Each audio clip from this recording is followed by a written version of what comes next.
November ಕ್ರಾಂತಿಗೆ ಕ್ಷಣಗಣನೆ ಶುರುವಾಯ್ತಾ? ಕಾಂಗ್ರೆಸ್ನಲ್ಲಿ ರಾಜಕೀಯ ಕ್ರಾಂತಿಗೆ ನವೆಂಬರ್ ತಿಂಗಳು ಮುನ್ನುಡಿ ಬರೆಯತ್ತ. ಈಗ ಡಿಕೆ ಶಿವಕುಮಾರ್ ದೆಹಲಿಯಲ್ಲಿದ್ದಾರೆ. ಮತ್ತೆ ನವೆಂಬರ್ 11ರ ನಂತರ ದೆಹಲಿಗೆ ಹೋಗಲಿದ್ದಾರೆ ಅನ್ನೋ ಮಾಹಿತಿ ಸಿಗ್ತಾ ಇದೆ. ನವೆಂಬರ್ 11ರ ನಂತರ ರಾಹುಲ್ ಗಾಂಧಿ ಭೇಟಿಗೆ ಡಿಕೆ ಶಿವಕುಮಾರ್ ಸಮಯ ಕೇಳಿದಾರಂತೆ. ನವೆಂಬರ್ 19ಕ್ಕೆ ರಾಜ್ಯಕ್ಕೆ ರಾಹುಲ್ ಗಾಂಧಿ ಬರ್ತಾ ಇದ್ದಾರೆ.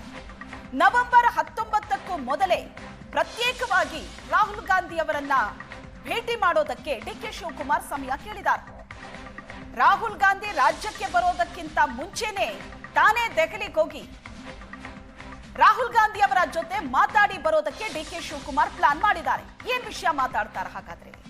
ಅಧಿಕಾರ ಹಂಚಿಕೆ ವಿಷಯವನ್ನ ಪ್ರಸ್ತಾಪ ಮಾಡೋದಕ್ಕೆ ಅಂತಲೇ ಪ್ರತ್ಯೇಕ ಸಮಯ ಕೇಳಿದ್ರ ಡಿಕೆ ಶಿವಕುಮಾರ್. ನವೆಂಬರ್ನಲ್ಲಿ ಅಧಿಕಾರ ಹಂಚಿಕೆಗೆ ಡೆಡ್ ಲೈನ್ ಕೊಟ್ಟಿದ್ದಾರೆ ಡಿಕೆ ಶಿವಕುಮಾರ್. ಸರ್ಕಾರಕ್ಕೂ 2.5 ವರ್ಷ ಪೂರ್ಣ ಆಗತ್ತೆ. ಅಧಿಕಾರ ಹಂಚಿಕೆಗೆ ಡಿಕೆ ಶಿವಕುಮಾರ್ ಪಟ್ಟು ಹಿಡಿದಿದ್ದಾರೆ.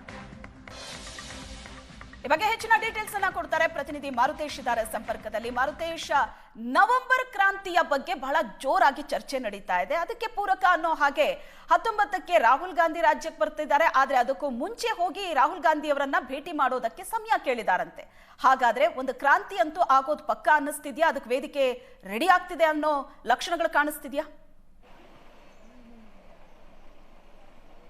ಶ್ವೇತಾ, ನಿಶ್ಚಿತ ಹೌದು. ಯಾಕೆಂದ್ರೆ ಈಗಾಗಲೇ D K Shivakumar dead line ಅನ್ನ ಕೊಟ್ಟಿದ್ದಾರೆ. ನವೆಂಬರ್ನಲ್ಲಿ ಮುಖ್ಯಮಂತ್ರಿ ಮಾಡಬೇಕು ಅನ್ನುವಂತ ಆಗ್ರಹವನ್ನ ಹೈಕಮಾಂಡ್ನ ಮುಂದೆ ಇಟ್ಟಿದ್ದಾರೆ. ಇದರ ಮುಂದುವರಿದ ಭಾಗವಾಗಿ ಅಂತಿಮ ಹಂತದ ಮಾತುಕತೆ ಯಾವಾಗ ಅನ್ನುವಂಥ ಪ್ರಶ್ನೆಗಳು ಸಹಜವಾಗೇ ಇತ್ತು. ಈಗ ಡಿ ಕೆ ಶಿವಕುಮಾರ್ ಅವರು ನವೆಂಬರ್ 11ಕ್ಕೆ ದೆಹಲಿಗೆ ಹೋಗ್ತಿದ್ದಾರೆ. ಅವತ್ತೇ ರಾಹುಲ್ ಗಾಂಧಿ ಅವ್ರನ್ನ ಭೇಟಿ ಆಗ್ತಾರಾ ಅಥವಾ 12ನೇ ತಾರೀಕು ಭೇಟಿ ಆಗ್ತಾರಾ ಅನ್ನೋದ್ರ ಬಗ್ಗೆ ಕ್ಲಾರಿಟಿ ಸಿಗ್ತಾ ಇಲ್ಲ. ಆದರೆ ಈ 11ನೇ ತಾರೀಕು ಅನ್ನುವಂಥದ್ದು ಯಾಕೆ ಮಹತ್ವವನ್ನು ಪಡೆದುಕೊಳ್ತಾ ಇದೆ ಅಂತ ನೋಡಿದಾಗ, ಒಂದು ಕಡೆ ಬಿಹಾರ ಚುನಾವಣೆದು 2ನೇ ಹಂತ ಮತದಾನ ಮುಕ್ತಾಯ ಆಗಿರುತ್ತೆ. ಇನ್ನೊಂದು ಕಡೆ ಡಿ ಕೆ ಶಿವಕುಮಾರ್ ಯತೀಂದ್ರ ಅವರ ಹೇಳಿಕೆ ಕೊಟ್ಟ ಮೇಲೆ ತಮ್ಮ ಬೆಂಬಲಿಗರು ಯಾರೂ ಕೂಡ ಅದಕ್ಕೆ ಹೆಚ್ಚು ರಿಯಾಕ್ಟ್ ಮಾಡೋದು ಬೇಡ, ಯಾರೂ ಪ್ರವೋಕ್ ಆಗಬೇಡಿ, ನವೆಂಬರ್ 11ನೇ ತಾರೀಕಿನ ತನಕ ಸುಮ್ಮನಿರಿ ಅನ್ನುವಂತಹ ಸೂಚನೆಯನ್ನ ಡಿ ಕೆ ಶಿವಕುಮಾರ್ ಅವರು ತಮ್ಮ ಬೆಂಬಲಿಗರಿಗೆ ಕೊಟ್ಟಿದ್ರು. ಹಾಗಾಗಿ ನವೆಂಬರ್ 11ಕ್ಕೆ ಅವರು ದೆಹಲಿಗೆ ಹೋಗ್ತಾ ಇರೋದಕ್ಕೂ ಜೊತೆಗೆ ಅವರ ಬೆಂಬಲಿಗರಿಗೆ ಈ ಸೂಚನೆ ಕೊಟ್ಟಿರೋದನ್ನ ಗಮನಿಸಿದ್ರೆ ನವೆಂಬರ್ 11ನೇ ತಾರೀಕು ಒಂದು ಮಹತ್ವದ ಭೇಟಿ ಆಗಬಹುದು ಅನ್ನುವಂಥ ಲೆಕ್ಕಾಚಾರಗಳ ಹೇಳಲಾಗ್ತಾ ಇದೆ. ಇದರ ಜೊತೆಗೆ ರಾಹುಲ್ ಗಾಂಧಿ ಅವರ 1-to-1 ಭೇಟಿಗೆ ಡಿ ಕೆ ಶಿವಕುಮಾರ್ ಅವರು ಟೈಮ್ ಕೇಳಿರೋದನ್ನ ಗಮನಿಸಿದ್ರೆ ನಿಶ್ಚಿತವಾಗಿಯೂ ಮುಂದಿನ ನಾಯಕತ್ವದ ವಿಚಾರಕ್ಕೆ ಸಂಬಂಧಪಟ್ಟ ಹಾಗೆ ಏನ್ ತೀರ್ಮಾನಗಳು ಸಿಗುತ್ತೆ ಮತ್ತು ರಾಹುಲ್ ಗಾಂಧಿ ಅವರ ಮನಸ್ಸಿನಲ್ಲಿ ಏನಿದೆ, ಯಾವ ತೀರ್ಮಾನವನ್ನ ತೆಗೆದುಕೊಳ್ತಾರೆ ಅನ್ನೋದನ್ನ ಬಹಳ ಸ್ಪಷ್ಟವಾಗಿ ಅವರು ಉತ್ತರ ಸಿಗಲಿ ಅನ್ನುವ ರೀತಿಯಲ್ಲೂ ಕೂಡ ಭೇಟಿಯನ್ನ ಡಿ ಕೆ ಶಿವಕುಮಾರ್ ಕೂಡ ಎದುರು ನೋಡ್ತಾ ಇದ್ದಾರೆ.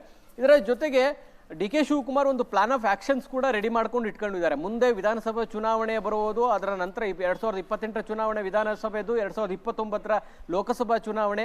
ನನ್ನನ್ನು ಮುಖ್ಯಮಂತ್ರಿ ಮಾಡಿದ್ರೆ ನನ್ನ ಪ್ಲಾನ್ ಆಫ್ ಆಕ್ಷನ್ಸ್ ಏನು, ಲೋಕಸಭೆ ಚುನಾವಣೆಗಿರ್ಬೋದು, ವಿಧಾನಸಭೆ ಚುನಾವಣೆಗಿರ್ಬೋದು, ಅದನ್ನು ಕೂಡ ವರಿಷ್ಠರ ಮುಂದೆ ಇಡುವಂಥ ಪ್ರಯತ್ನದ ಭಾಗವಾಗಿಯೂ ಡಿ ಕೆ ಶಿವಕುಮಾರ್ ರೆಡಿಯಾಗಿದ್ದಾರೆ. ಅಂತಿಮವಾಗಿ ನವೆಂಬರ್ 11 ಒಂದು ಸ್ಪಷ್ಟ ಚಿತ್ರಣ ಸಿಕ್ಕಬಹುದು ಅನ್ನುವಂಥ ನಿರೀಕ್ಷೆಯಲ್ಲಿದ್ದಾರೆ.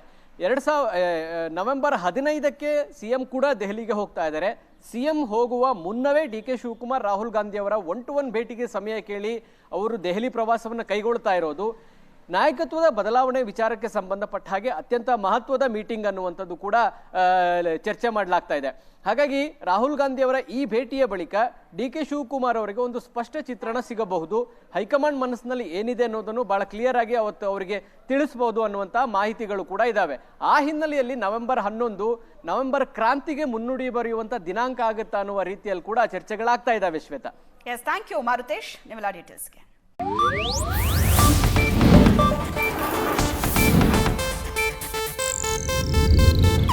ಇದು ಏಷ್ಯಾನೆಟ್ ನ್ಯೂಸ್ ನೆಟ್ವರ್ಕ್ ಪ್ರಸ್ತುತಿ.